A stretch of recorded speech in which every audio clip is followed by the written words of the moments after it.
Pues això, que no me va agradar esa clase. Hola, què feu així? Pues que ha faltat la dotativa i mos no van a capacitar. Ja, però ara toca la xerrada. Què xerrada? La de Laura Montferrer, que és una enginyera de telecomunicacions que ha vingut a l'institut. Ah, que guai, pues anem. Sí, sembla interessant, anem. Mira jo el que fica així. A veure. Va estudiar enginyeria de telecomunicacions i va fer el seu projecte final de beca Erasmus en la Universitat d'Ulm. I té dos màsters, mira, Universitat Politècnica de València, un màster en Reig i un màster en Business Administration. En Business School. Mira, comenzó en Telefónica y ha recorrido casi todas las operadoras.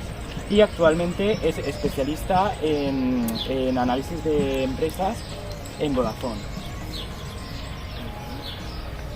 Mira, y además es directora del programa Technovations Family en Valencia. Qué suerte tenerla aquí. Sí, ¿no? Pues vamos a ver.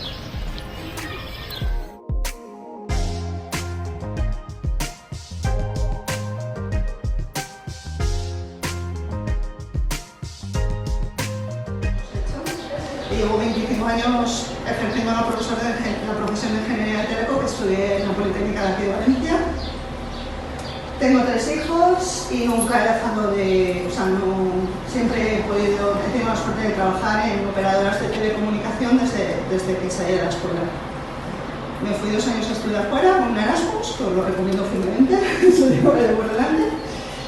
Y bueno, me han invitado para venir aquí a resolver preguntas, inquietudes, no sé, un poco para ayudaros si estáis en esta etapa.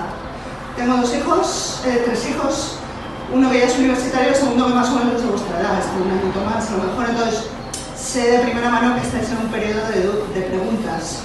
Entonces, bueno, pues vengo aquí a ayudaros con esas preguntas, básicamente, si tenéis alguna duda os puedo ayudar en algo, pues os encantada de hacerlo. Yo quería preguntarte si has notado micromachismo. Sí, micromachismo, sí. Machismo, sí. Buah. A ver, claro, lógico, sí, muchos, sigo, sí, eso es muy constante. Yo el otro día, cuando empecé yo Teleco, el 30% de los que empezamos en la escuela éramos mujeres. A día de hoy, creo que en informática están entrando un 8%. Yo realmente no vengo, o sea, a mí me gustaría hablaros de lo que es mi profesión, ¿vale? Sin distinción, quiero decir. Yo encantada de daros mi testimonio y mi ejemplo, pero que realmente a mí el hecho de ser mujer o hombre nunca me ha condicionado a ninguna decisión que he tomado. Quiero decir, si te gusta algo, es a por ello, y lógicamente si no pruebas algo no vas a saber si te gusta. Què vos ha paregut la xerrada? M'ha ajudat molt a escollir quin batxillerat triaré en un futur. I a mi m'ha motivat molt. Està